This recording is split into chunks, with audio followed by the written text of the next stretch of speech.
Ya Asian value itu ya, ini orang banyak maksud saya ketika menyebut Asian value itu yang kalau dari perspektif sejarah yang saya ingat adalah kekuatan Asia, bahwa orang Eropa itu superior, orang Asia itu inferior. Ya, itu mulainya Asian value. Jadi ketika Jepang menang melawan melawan Rusia, disitulah Asian value dimulai. Dan kemudian Jepang mulai memodernisir diri dan kemudian menjadi kekuatan fasisme yang sangat besar. Dan tahun 45 tahun 40 tahun 30-an itu di Asia itu mulai ramai tentang konsep apa 3A itu. Apa Jepang Cahaya Asia. Jepang Cahaya Asia, Jepang apa Penyelamat Asia. Penyelamat Asia, Jepang apa Tuhannya Asia. Jadi kalau bicara Asian value yang saya ingat adalah bagaimana Jepang itu bangkit sebagai kekuatan fasis yang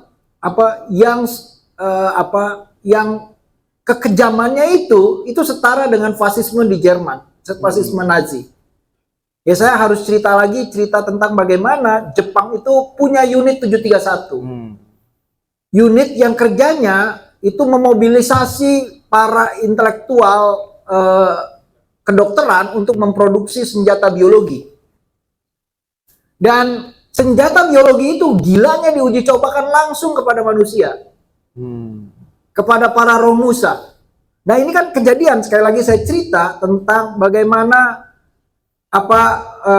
ratusan Romusa itu menjadi alat uji coba dari vaksin yang diproduksi oleh unit 371 yang bermarkas di Singapura tapi punya cabang di Pasteur ya di Bandung menggunakan Institut Pasteur itu, kemudian memproduksi vaksin uji coba begitu ya, dan dibawa ke Klender lalu disuntikan kepada ratusan Romusa dan hasilnya apa? Mati semua. Lalu ketika mati dicari kambing hitam, bahwa siapa yang harus bertanggung jawab terhadap peristiwa tragis ini. Coba bayangkan, yang ditunjuk adalah Eichmann Institute, yang waktu itu direkturnya adalah yang tadi saya ceritakan, manusia Indonesia yang bisa mendekonstruksi bahwa orang Asia itu bodoh, orang pribumi itu bodoh. Dialah yang kemudian ditangkap bersama seluruh aparatus dari lembaga Eichmann dan kemudian disiksa di kantor Kempentai Kementerian Pertahanan di Jalan Merdeka Barat itu ya. Dan kemudian Dr. Ahmad Mukhtar karena tidak tega mengambil alih seluruh persoalan itu dan mengaku bahwa dialah yang paling bertanggung jawab terhadap kejadian di Klender itu. Tapi itu semua hanya kambing hitam. Ini salah satu aspek kekejaman pemerintah Jepang. Dan kita mau nerbitin ini, ada satu buku baru bulan November karya Ibu Aiko Kurosawa yang bisa menjelaskan bukan hanya itu kambing hitam. Ya. Tapi Dr. Ahmad Mukhtar itu tidak pernah dibersihkan namanya. Sampai hari ini. Ya. Korban-korban Romusa itu tidak pernah dikenang. Karena dia dianggap nothing, dianggap bukan apa-apa. Ya. Tapi yang paling gila adalah mereka yang terlibat dalam unit 731 itu justru mendapatkan bukan hanya keselamatan tapi privilege untuk terus melanjut menjadi bagian dari birokrasi dan elit ruling class Jepang. Kelas penguasa Jepang. Sampai hari ini menjadi orang-orang yang menduduki jabatan-jabatan elit di dalam pemerintahan Jepang. Jadi ada infunitas di situ, ya. Dan itu kenapa itu bisa kejadian? Karena ada peran sekutu Amerika. Jadi Amerika itu ketika mengalahkan Jepang, lalu mereka memeriksa seluruh unit 731, tapi mereka minta seluruh hasil praktek laboratorium mereka untuk menciptakan senjata biologis, lalu ditukar dengan keselamatan mereka. Nah, itu kan hasil lab yang sangat berharga. Kalau memang kita negara state kayak Amerika perlu materi untuk belajar seluruh praktek yang diuji cobakan langsung kepada manusia gitu. Nah, ini menurut saya salah satu Asian value ya, nilai Asia. Jadi kalau ditanya apakah nilai Asia itu ya fasisme. Jadi kalau ya saya setuju itu Asian value, gobloknya nggak ketulungan nih. Bukan hanya goblok, tapi dia anak muda yang sangat berbahaya. Karena dia nggak ngerti apa yang keluar dari mulutnya, nggak ada bedanya dengan yang keluar dari pantatnya misalnya gitu. Itu sama-sama nggak bermutu, sama-sama sampah gitu maksud saya. Nah itu problemnya orang seperti ini punya tempat dan punya kekuatan untuk viral, tapi isinya itu sangat berbahaya buat masa depan kita. Sangat berbahaya karena dengan begitu otomatis dia mau bicara, ya kita harus menghargai fasisme. Oke, kalau gitu ikut Hitler. Ayo bikin satu lab di dalam BRIN untuk memproduksi senjata biologis gitu loh. Ayo jadi intelektual kedokteran yang bikin eksperimen keji gitu. Iya kan? Ayo balikin lagi dwi-fungsi ABRI kalau perlu multifungsi ABRI gitu loh. Ya itu Asian value. Ini problem besar menurut saya tentang ketidakpahaman dan bahayanya asbun. Jadi menurut saya orang-orang kayak gini hama. Yang ngomong Asian value ini hama. Hama buat Republik. Nah tadi dijelaskan tuh. Di seluruh dunia itu, di Jerman bahkan kita harus mengenang dengan sangat dengan sangat marah apa yang dilakukan oleh fasisme. Gitu. Tapi di sini anak muda kita dapat kesempatan, dapat privilege untuk ngomong, ayo kita rayakan fasisme. Itu buat saya bukan bayangan bonus demografi, tapi bencana demografi.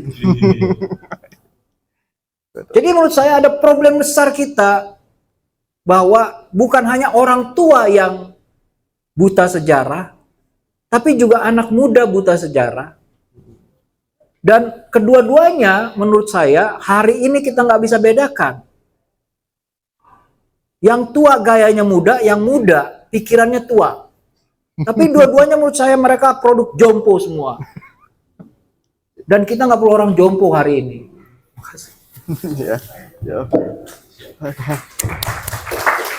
Ya sih, mungkin sambil kita nunggu markas Kempetai dibuka lagi.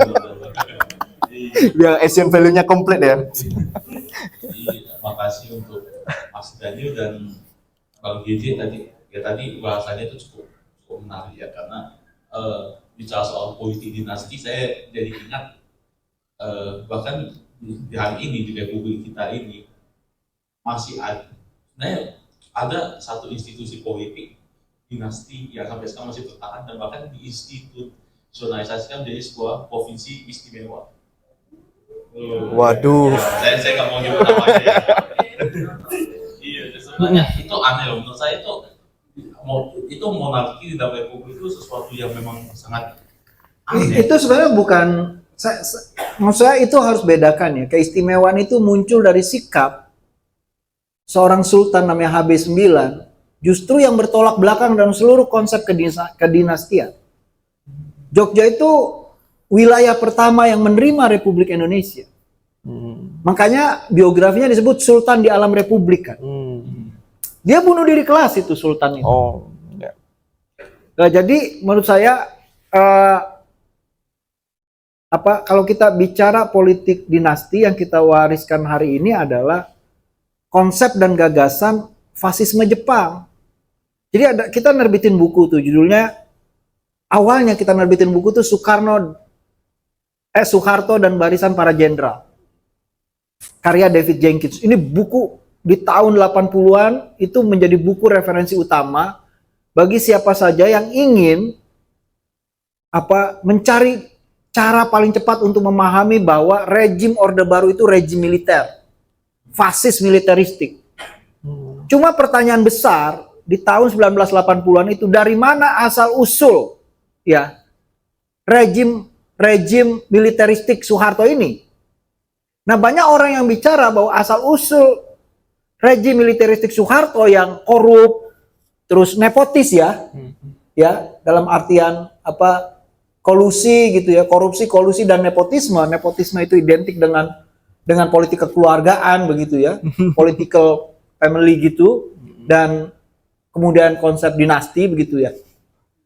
Itu orang banyak bilang asal usulnya dari Jawa. Dari tradisi Soeharto sebagai orang Jawa. Ternyata itu enggak. Di Jawa itu tidak berlaku politik dinasti karena setiap raja itu dipilih bukan karena dia keturunan, tapi oleh pulung. Konsep pulung, siapa yang dapat pulung itu diceritakan sejak awal dari konsep sejarah Kerajaan Mataram. Dalam bentuk kelapa yang salah minum. Akhirnya keturunannya itulah yang dapat pulung, bukan apa. Jadi di dalam tradisi Jawa sendiri itu tidak ada konsep dinasti itu. Yang berlaku adalah konsep pulung. Nah, dari mana pertanyaannya kalau gitu untuk menjawab asal usul politik kekeluargaan nepotis dari Soeharto? Dari zaman Jepang. Karena kemudian David Jenkins membuat riset biografi Soeharto. Bagaimana dia dibentuk oleh pemerintah fasisme Jepang, oleh Algojo, penjahat perang besar Jepang yang diadili sebagai penjahat perang internasional di Jogja. Dia menjadi asistennya. Dan dalam tradisi militeristik Jepang itu ada satu kata yang saya lupa dalam bahasa Jepang yang mendahulukan kerabat, lingkungan di sekitar. Mau geblek, mau otaknya itu merosot sampai ke dengkul gitu kan, sampai ke mata kaki itu nggak soal, ya kan? Pokoknya dia harus menjadi dia berpolitik bergerak pada inner circle gitu ya, pada kerabat yang paling dekat. Nah, ini asalnya dari dunia fasisme Jepang menurut David Jenkins. Jadi dia ini introduksi budaya fasis, ya, politik nepotis ini. Dan mungkin menurut saya menarik untuk mengecek, ya, untuk mengecek esprit de corps dari dunia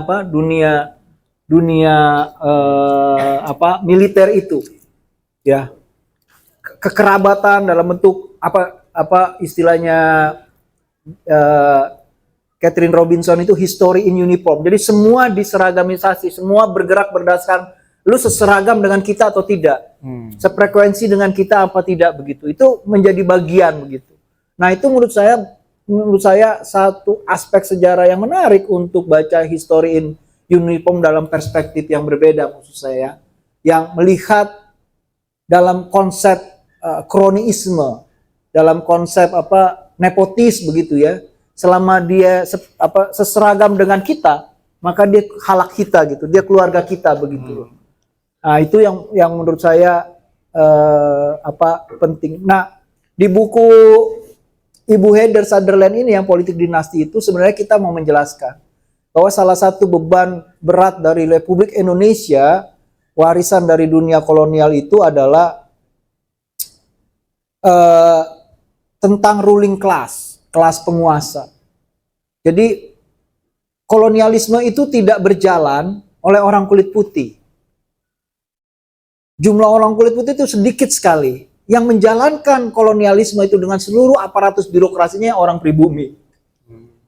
Mereka ini yang dibentuk oleh pemerintah kolonial menjadi kelas penguasa dalam periode yang panjang. Nah, Bu Heather mengecek keluarga-keluarga itu, berapa panjang umur mereka sebagai kelas penguasa. Dan ternyata umurnya sangat panjang. Perubahan-perubahan itu tidak mengubah struktur mereka dan tempat mereka di dalam struktur kekuasaan. Ya, mau zaman Jepang, mau revolusi, bahkan revolusi yang sangat kejam pun, yang sangat keras pun menurut Bu Heather itu tidak mengubah posisi mereka. Karena mereka punya akses keuangan, mereka punya keahlian yang panjang yang diturunkan, ya, di antara keluarga untuk menjadi keluarga kelas penguasa begitu ya.